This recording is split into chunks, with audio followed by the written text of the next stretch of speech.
El autobús escolar amarillo de la Secundaria Técnica Benito Juárez, en el estado de Tlaxcala, partió al amanecer de un día de marzo de 1991, con un destino muy esperado. A bordo viajaban 32 estudiantes de segundo grado y 3 profesores, rumbo a las legendarias pirámides de Teotihuacán.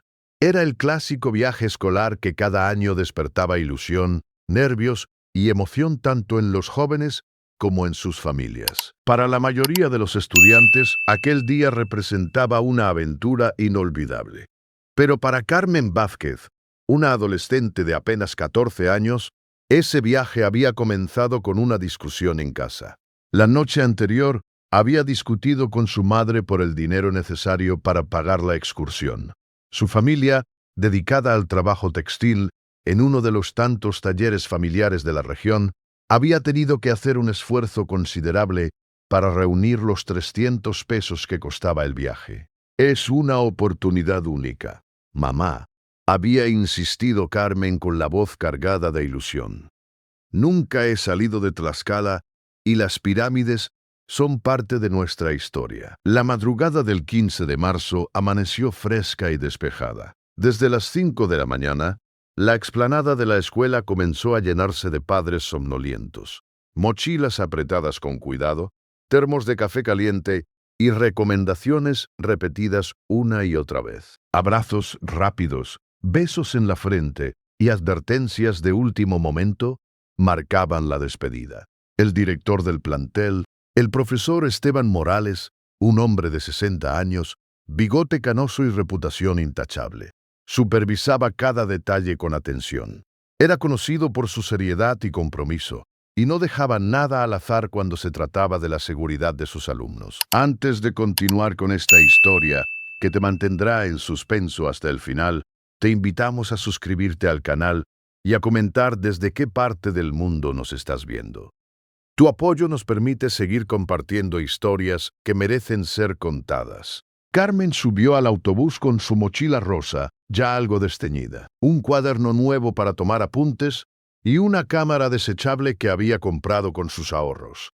Se sentó junto a su mejor amiga, Lucía Hernández, una chica tímida pero de sonrisa fácil, con quien compartía el sueño de algún día estudiar arqueología.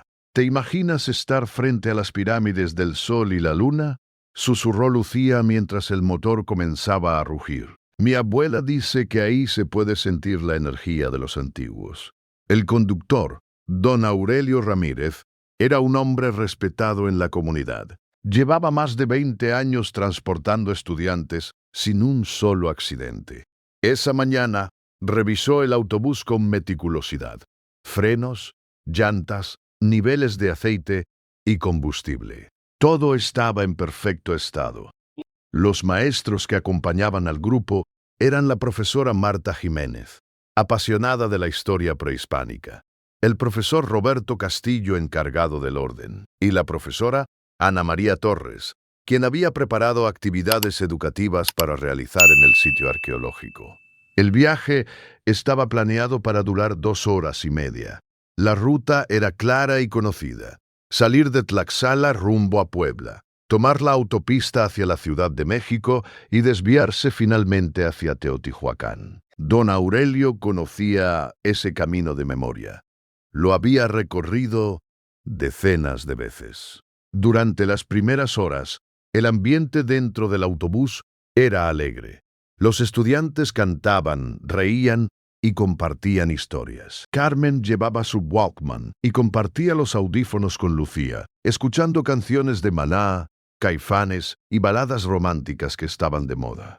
A través de las ventanas se deslizaban paisajes del altiplano mexicano, campos de maíz, magueyes, pequeños pueblos y volcanes imponentes que vigilaban la región. A las 9 de la mañana, tras hora y media de trayecto, el profesor Morales anunció una parada técnica en una gasolinera cercana a San Martín Texmelucan. Los estudiantes bajaron para estirarse, comprar refrescos y usar los baños. Carmen compró un refresco de naranja y una bolsa de cacahuates japoneses, mientras Lucía se entretenía dando comida a unos perros callejeros. Faltan menos de 50 kilómetros, anunció don Aurelio mientras llenaba el tanque. En 1 hora estaremos recorriendo la calzada de los muertos. Tras retomar el camino, la profesora Jiménez comenzó a narrar la historia de Teotihuacán. Aquella ciudad ancestral cuyos constructores originales seguían siendo un misterio.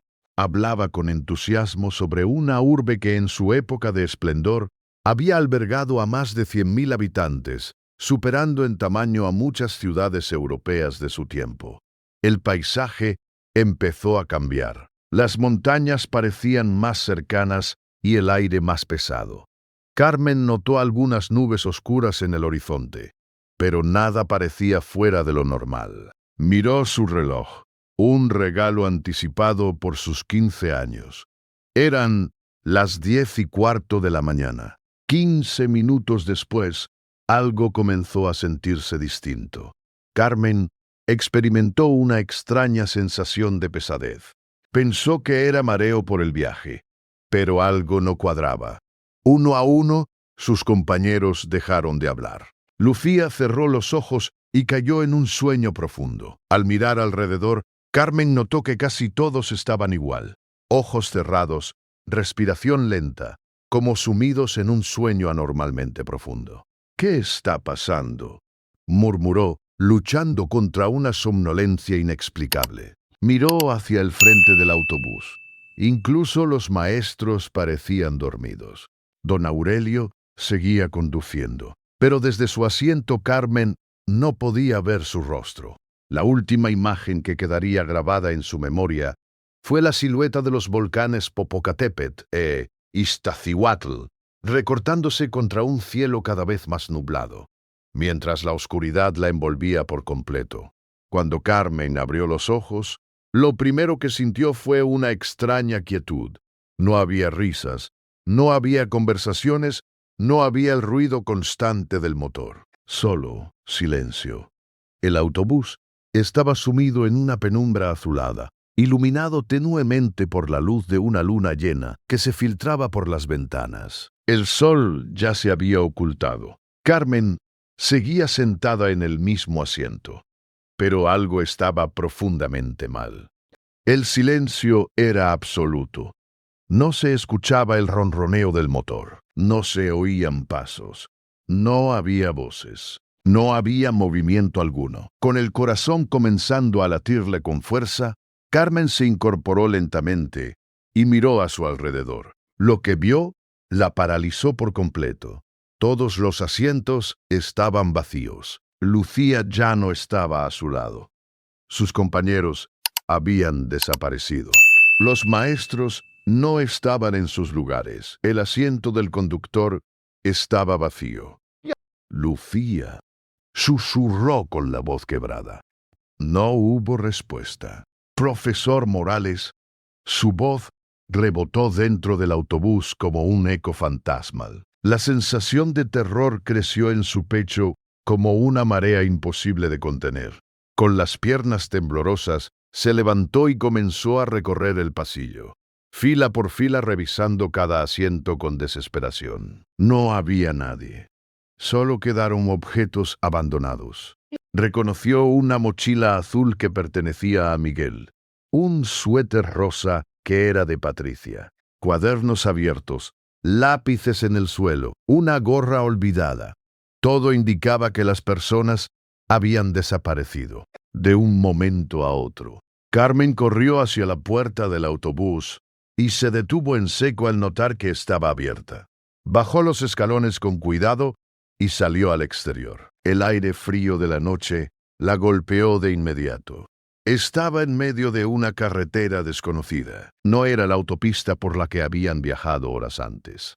Aquella vía era más angosta, rodeada de vegetación densa, montañas altas y un silencio inquietante. El autobús estaba estacionado en el acotamiento, con las luces apagadas y el motor completamente frío.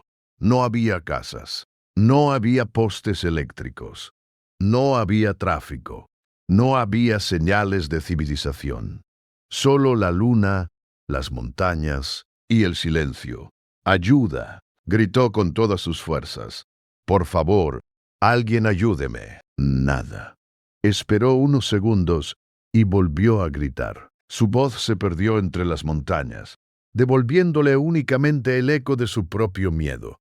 Temblando de frío y de terror, Carmen regresó al autobús. Buscó su mochila, sacó el suéter que su madre le había obligado a llevar y se lo puso con manos temblorosas. Por si refresca, le había dicho esa mañana. Ahora, esas palabras parecían venir de otra vida. Se sentó en su asiento, abrazándose a sí misma, intentando pensar con claridad. Las preguntas se atropellaban en su mente. ¿Dónde estaban todos? ¿Cómo podían desaparecer 34 personas sin dejar rastro? ¿Por qué ella era la única que seguía ahí? Pasó la noche sin dormir. Cada crujido del bosque la sobresaltaba. De vez en cuando bajaba del autobús para mirar a su alrededor, pero siempre regresaba rápidamente por miedo a perderse por completo. Buscó señales, placas de carretera, letreros, referencias geográficas. Nada. Cuando los primeros rayos del sol comenzaron a iluminar las montañas, Carmen pudo ver mejor el entorno. Estaba en una carretera pavimentada, pero claramente poco transitada, rodeada de pinos y encinos. A lo lejos, algunas montañas le parecían vagamente familiares, aunque no lograba ubicarlas. Tomó una decisión. Dejó una nota dentro del autobús explicando que había salido en busca de ayuda y comenzó a caminar hacia el este, siguiendo la salida del sol.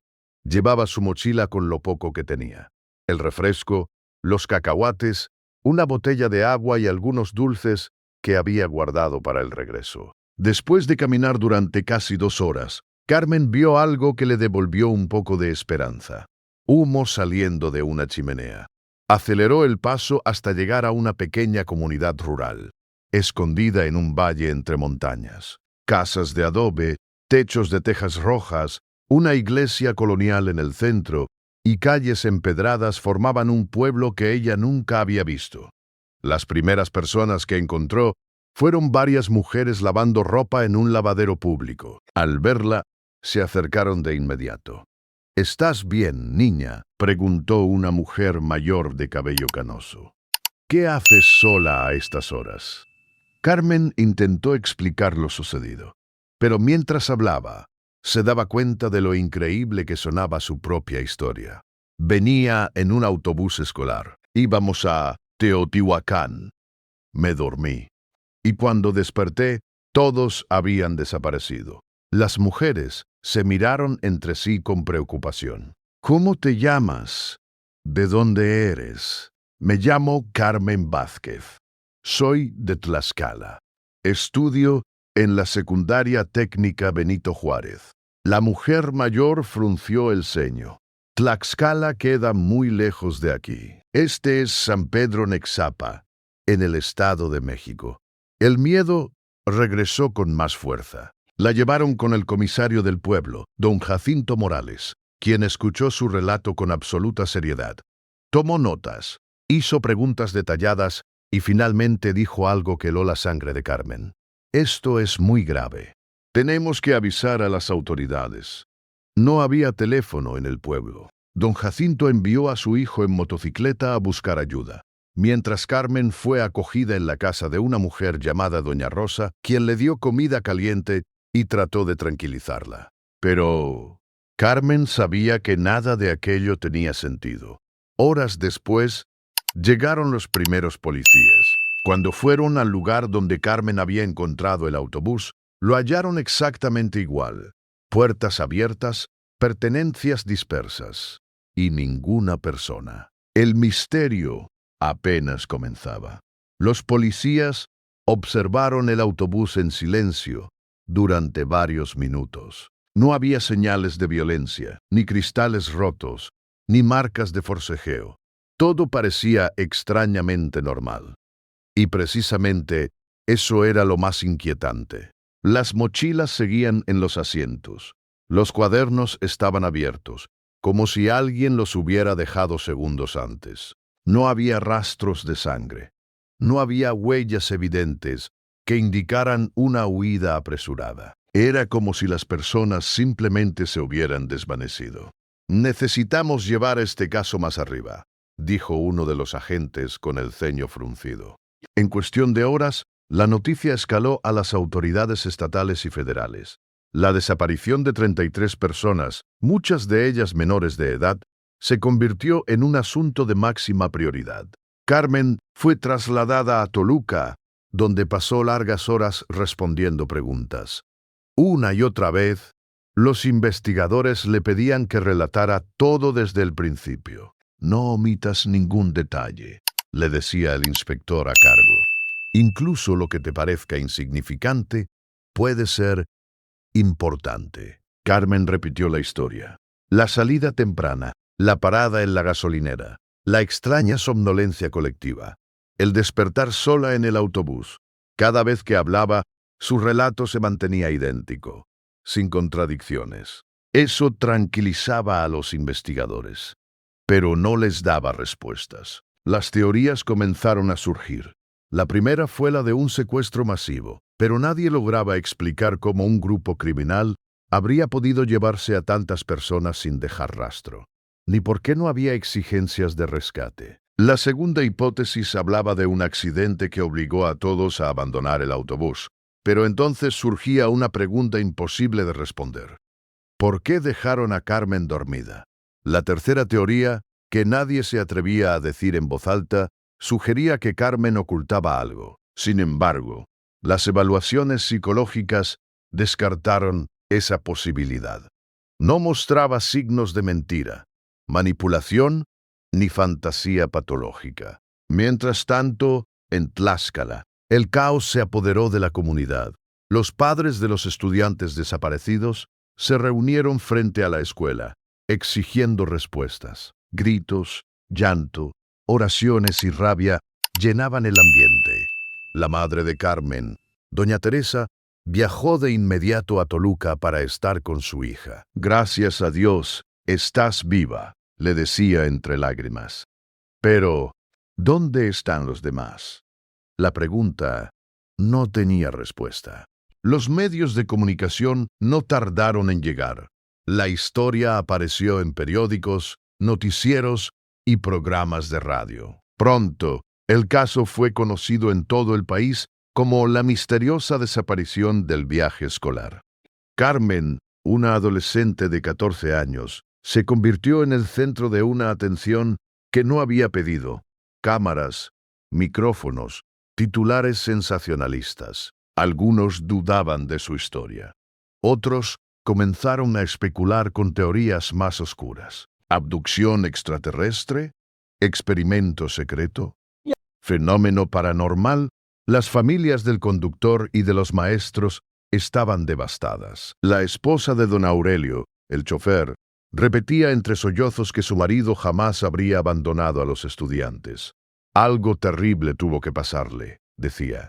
Las búsquedas se intensificaron durante semanas. Helicópteros sobrevolaron montañas. Equipos de rescate revisaron bosques, barrancos y caminos secundarios. Se inspeccionaron hospitales, morgues, hoteles y pueblos cercanos. Nada. El autobús fue analizado a fondo. El motor estaba en perfecto estado. El combustible coincidía con la distancia recorrida desde la gasolinera. No había señales de fallas mecánicas. Los análisis médicos a Carmen no revelaron ninguna droga, ningún sedante, ninguna sustancia extraña en su cuerpo. Todo era normal, excepto la desaparición. Un mes después, el caso seguía sin respuestas. Entonces ocurrió algo inesperado. Una anciana del pueblo de San Pedro Nexapa decidió hablar. Se llamaba Doña Esperanza, tenía más de 80 años y aseguró haber visto algo extraño la noche en que Carmen apareció. Vi luces en las montañas, dijo con voz firme. No eran luces normales, se movían raro, subían, bajaban, cambiaban de tamaño. Al principio, los investigadores dudaron, pero la falta total de explicaciones los obligó a escuchar. Carmen regresó a Tlaxcala, pero su vida ya no volvió a ser la misma. No pudo regresar a la escuela. Recibía clases en casa. Las miradas, los rumores y los susurros la perseguían. Por las noches tenía pesadillas. Soñaba con Lucía llamándola desde lejos. Soñaba con el profesor Morales mirándola en silencio. Soñaba con el autobús recorriendo carreteras infinitas, completamente vacío. La culpa del sobreviviente comenzó a consumirla. ¿Por qué yo?, se preguntaba una y otra vez. Con el paso de las semanas, la atención mediática comenzó a disminuir, pero para Carmen, el tormento apenas empezaba. Aunque ya no había cámaras frente a su casa todos los días, el silencio se volvió aún más pesado que el ruido. El caso seguía abierto, pero la investigación perdía fuerza lentamente. No había nuevas pistas. No había avances concretos. Para las autoridades, el misterio comenzaba a convertirse en un archivo más, uno incómodo, inexplicable y difícil de resolver. Para Carmen, en cambio, el misterio se volvía cada vez más personal. Las noches eran las peores. Cerraba los ojos y volvía a estar en el autobús. Volvía a sentir esa pesadez repentina. Volvía a ver a Lucía quedarse dormida a su lado.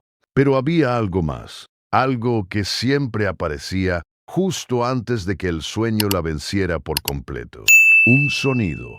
Al principio no le dio importancia.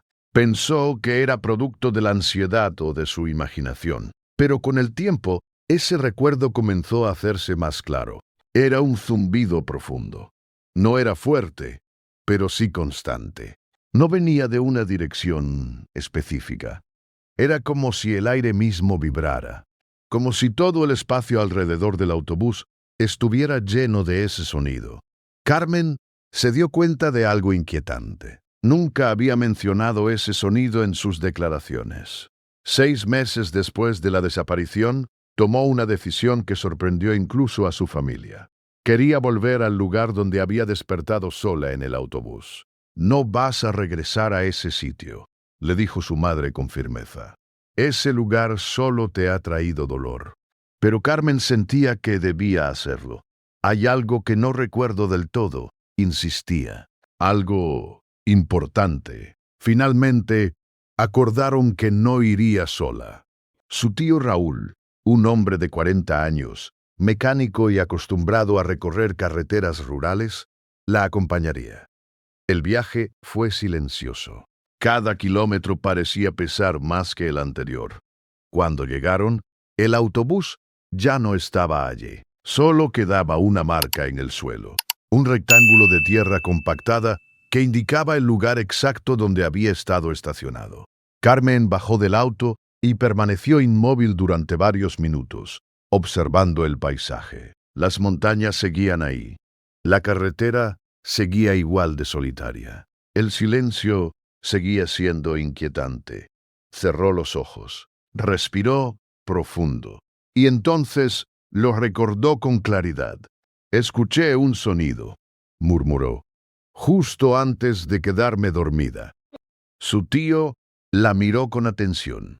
«¿Qué tipo de sonido?» «No sé cómo explicarlo», respondió. No era un motor, no era una máquina. Era como un zumbido que lo llenaba todo. Raúl frunció el ceño. Había servido en el ejército y había escuchado todo tipo de maquinaria y aeronaves. ¿Era constante o cambiaba? Empezó muy bajo y luego se volvió más intenso, no como si algo se acercara, sino como si ya estuviera en todas partes. Ese recuerdo fue comunicado a las autoridades, pero para entonces el caso ya no tenía la prioridad de antes. Aún así, un investigador decidió prestar atención. El inspector Torres, quien había asumido el expediente, revisó los registros de tráfico aéreo correspondientes a la noche de la desaparición. Lo que encontró fue inquietante. Esa noche se habían registrado contactos de radar intermitentes en la región. No correspondían a vuelos comerciales y desaparecieron sin explicación. En su momento, habían sido archivados como fallas técnicas. Pero ahora todo coincidía. La hora, la ubicación, el testimonio de Carmen, las luces vistas por la anciana. Torres contactó a especialistas en fenómenos aéreos no identificados. Ninguno pudo dar una respuesta definitiva, pero todos coincidieron en algo. Los patrones no son normales. Mientras tanto, Carmen se obsesionó con entender lo ocurrido. Leía todo lo que encontraba sobre avistamientos, anomalías electromagnéticas y desapariciones inexplicables. Su familia temía que aquello afectara su salud mental, pero para Carmen, entender era la única forma de seguir adelante. Un año después, ya no era la misma adolescente. El trauma la había obligado a madurar antes de tiempo. Tomó una decisión que marcaría su futuro. Estudiaría psicología. Quería ayudar a otras personas que hubieran pasado por experiencias traumáticas e inexplicables. Tal vez nunca sepamos qué pasó, le dijo a su terapeuta, pero puedo transformar esto en algo bueno. 5 años después, cuando el caso parecía completamente olvidado, Carmen recibió una llamada inesperada. Un científico del Instituto Nacional de Investigaciones Nucleares había analizado datos antiguos. Señorita Vázquez, le dijo, en marzo de 1991 se registraron anomalías electromagnéticas extremas en la zona donde ocurrió su experiencia. Las fluctuaciones no tenían explicación conocida. No hubo tormentas solares. No hubo fenómenos atmosféricos normales, pero la energía registrada era real. Aquello reavivó el caso. Carmen hizo pública la información. Nuevos investigadores se interesaron. Físicos, psicólogos y expertos en tecnología comenzaron a revisar el expediente. Aún así, una verdad seguía intacta. Nadie sabía qué había pasado con los 33 desaparecidos. La información revelada por el científico reavivó un caso que durante años había permanecido casi olvidado. Las anomalías electromagnéticas registradas en la región aquella noche de marzo de 1991 no eran simples errores técnicos. Los datos mostraban patrones complejos, organizados, imposibles de atribuir al azar. Algo extraordinario había ocurrido. Pero aún con toda esa nueva evidencia, la pregunta central seguía sin respuesta. ¿Qué pasó con los 33 estudiantes y maestros? Con el paso de los años, Carmen aprendió algo doloroso pero necesario. Tal vez nunca existiría una explicación definitiva. Y aceptar eso fue una de las batallas más difíciles de su vida. Se graduó en psicología, se especializó en terapia de trauma y comenzó a trabajar con personas que habían vivido pérdidas inexplicables. Sobrevivientes de accidentes, familiares de desaparecidos, víctimas de situaciones que jamás tuvieron un cierre. En cada sesión, Carmen veía reflejado su propio pasado, la culpa, la confusión, la necesidad desesperada de respuestas. Por eso, decidió hacer algo más. Fundó una organización sin fines de lucro a la que llamó Fundación Lucía Hernández, en honor a su mejor amiga, la chica que se sentó a su lado aquella mañana y nunca regresó. La fundación ofrecía apoyo psicológico, asesoría legal y acompañamiento emocional a familias de personas desaparecidas en circunstancias extrañas. Con el tiempo, ayudó a cientos de personas en todo el país. El trauma puede destruirte, decía Carmen en conferencias, o puede transformarte. Yo elegí transformarlo, porque era la única forma de honrar a quienes perdí. 30 años después de aquella mañana, Carmen seguía viviendo en Tlaxcala.